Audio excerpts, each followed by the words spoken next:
Hello everybody, how are you all? I hope at least God you all are very fine.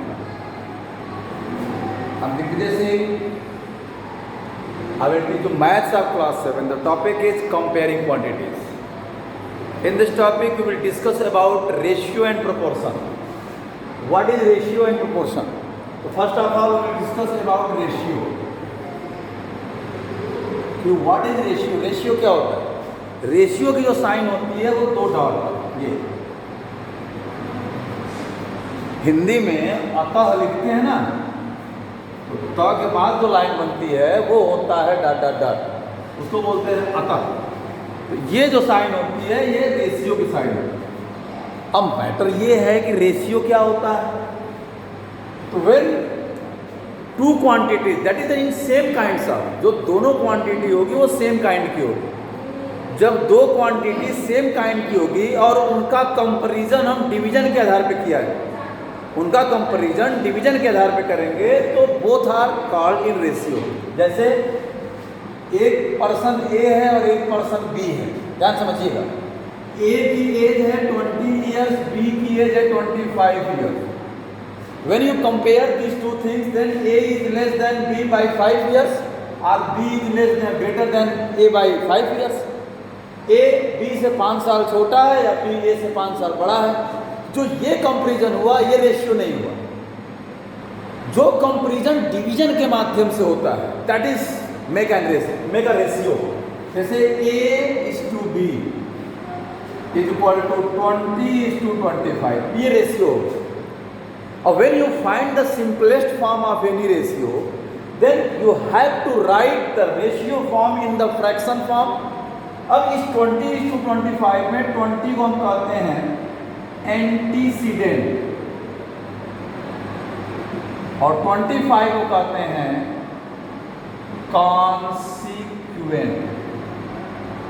अब जब इसी को बेटा fraction form में लिखेंगे 20/25, जो न्यूमरेटर होगा वो रेशियो फॉर्म में एंटीसीडेंट कहलाएगा और जो डिनोमिनेटर होगा वो रेशियो फॉर्म में कॉन्सिक्वेंट कहलाएगा। तो when you find the simplest form of any fraction, तो हाउ कैन यू फाइंड, आप किसी फ्रैक्शन का सिंपलेस्ट फॉर्म कैसे फाइंड करते हैं? तो एक ऐसा नंबर चूज करते हैं जिससे न्यूमरेटर और डिनोमिनेटर दोनों डिवाइड होता है, यानी HCF। तो वही आ गया 5 4 जा 25 4 5 जा, यानी अब इसका सिंपलेस्ट फॉर्म हो गया 4:5। तो रेशियो क्या है? तो सेम काइंड्स वाले थिंग्स की कंपेयरिंग। जैसे अगर इस मार्कर की कंपेयरिंग करनी है तो मार्कर से ही करेंगे, किसी के मकान की कंपेयरिंग करनी है तो मकान से करेंगे, दुकान से तो करेंगे नहीं। किताब की कंपेयरिंग किताब से करेंगे, दो पैर के जानवर की कंपेयरिंग दो पैर के जानवर से करेंगे, चार पैर के जानवर से तो करेंगे नहीं। तो सेम काइंड्स ऑफ, आप कहीं जा रहे हो, किसी मित्र के यहाँ किसी के यहाँ जा रहे हो, वहाँ पे आपने फर्नीचर देखा तो फर्नीचर की कंपेयरिंग किसी फर्नीचर से ही करेंगे आप, तो ये हो गया सेम काइंड्स ऑफ। अब उसमें अलग अलग वैरायटीज हो सकते हैं लेकिन सेम काइंड्स ऑफ। बर्तन की कंपेयरिंग बर्तन से, किताब की कंपेयरिंग किताब से, पेन की कंपेयरिंग पेन से।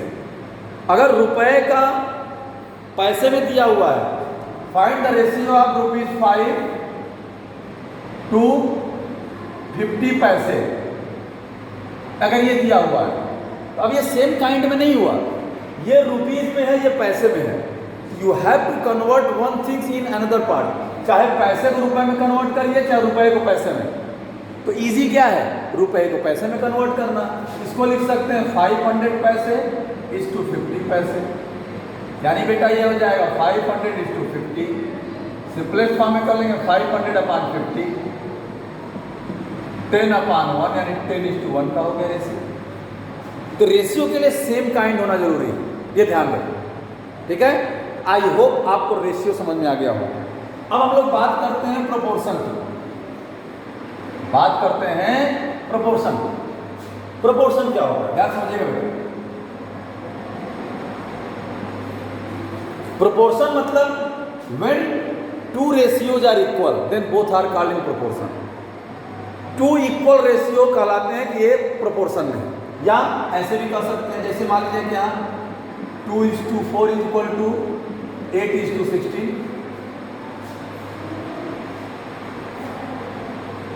ठीक, अब 2 और 4 का जो रेशियो होगा वही 8 और 16 का होगा, देख लीजिए। 2/4 यानी 1/2, 8/16 यानी 1/2। तो 2 equivalent ratio are called in proportion. इसको ऐसे लिखते हैं 2:4 इज प्रोपोर्शनल टू 8:16। जैसे रेशियो की 2 डाट, इसकी 4 डाट। अब अगर 4 नंबर दिए, मान लो बेटा ये नहीं दिया 2, 4, 8, 16, ये 4 नंबर दिए हैं, you have to check whether these are in proportion or not. अगर 4 नंबर दिए हुए हैं और आपको ये पता करना है कि ये चारों प्रोपोर्शन में है कि नहीं, तो कैसे करेंगे हम बताएं? छोड़ देना, नहीं आएगा तो हाँ बेइज्जती हो जाएगी। अब देखो ध्यान से, पहले और दूसरे नंबर का रेशियो अगर तीसरे और चौथे नंबर के रेशियो के इक्वल है तो ऑल आर इन प्रोपोर्शन, जैसे मैंने बताया। चलो ये भी नहीं आ रहा है तो ठीक है, पहले और फोर्थ, फर्स्ट और फोर्थ नंबर का प्रोडक्ट, इसको कहेंगे एक्सट्रीम, प्रोडक्ट ऑफ एक्सट्रीम्स। क्या है बेटा? 2 × 16 यानी 32। एक्सट्रीम का मतलब क्या होगा? फर्स्ट एंड फोर्थ, फर्स्ट और फोर्थ। प्रोडक्ट ऑफ मीन्स यानी सेकेंड एंड थर्ड, क्या होगा बेटा? 4 × 8 32। तो जब ध्यान दीजिएगा, फर्स्ट और फोर्थ नंबर का प्रोडक्ट सेकेंड और थर्ड नंबर के प्रोडक्ट के इक्वल होगा तो all the numbers are called in proportional. तब ये सभी नंबर क्या हैं? प्रोपोर्शनल। अब कभी कभी क्या होता है बेटा, इस तरह क्वेश्चन पूछता है, ध्यान दीजिएगा कि जैसे मान लीजिए 2, 7, 6, 21।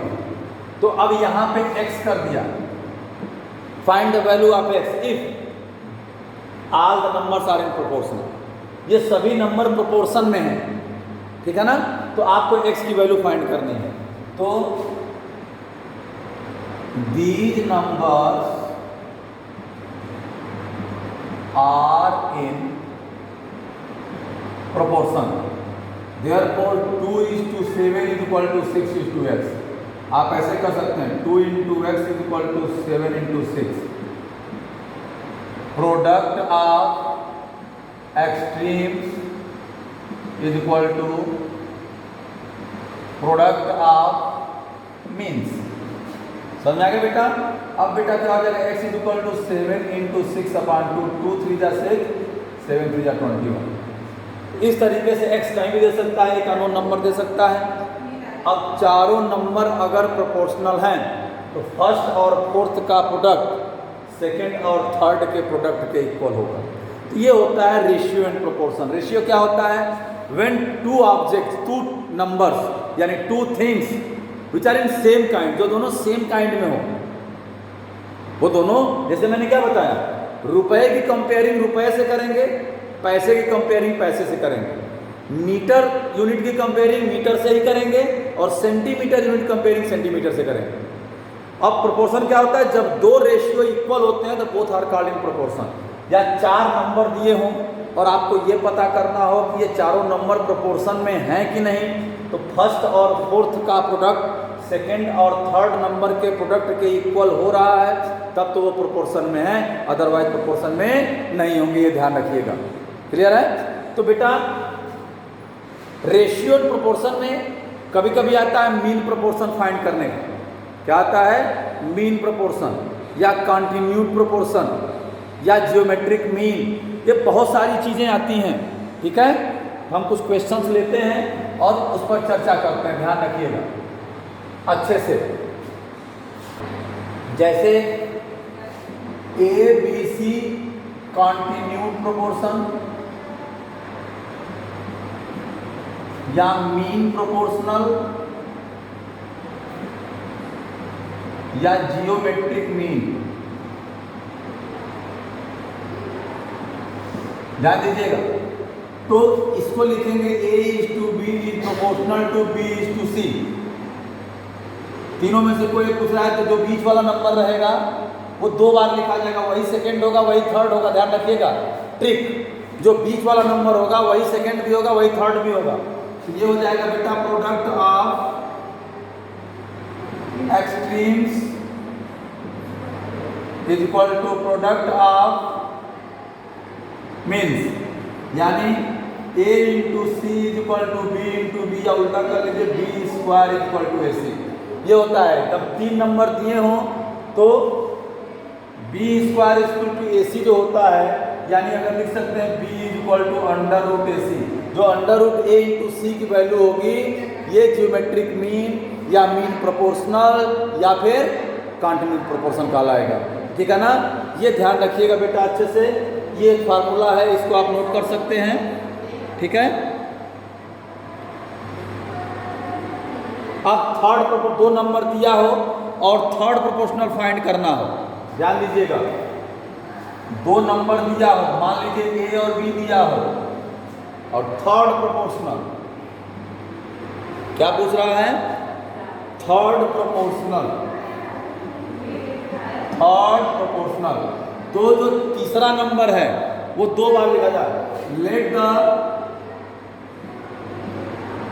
थर्ड प्रोपोर्शनल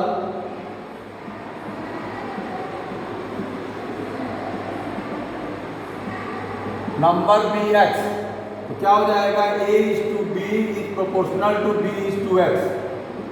तो क्या हो जाएगा बेटा a into x is equal to B into b, product of extreme, यानी फर्स्ट और फोर्थ नंबर का प्रोडक्ट सेकेंड और थर्ड नंबर के प्रोडक्ट के इक्वल होगा। तो बेटा ये हो जाएगा x is equal to b square upon ए। अगर थर्ड प्रोपोर्शन फाइंड करना 2 नंबर दिया हुआ है तो ये रिलेशन निकाल के निकालें। तो इस तरीके से आप रेशियो प्रोपोर्शन फाइंड कर सकते हैं। नेक्स्ट वीडियो में हम क्वेश्चन सॉल्व करवाएंगे, एग्जाम्पल्स आप सॉल्व कर लीजिएगा। क्वेश्चंस हम 8.1 से करवाएंगे, इसके बाद इसमें परसेंटेज होगा, जो भी चीज़ होगी वो हम क्लियर करेंगे। तो नेक्स्ट वीडियो मिलते हैं, तब तक स्वस्थ रहिए, मस्त रहिए, जानदार शानदार जबरदस्त रहिए। ओके।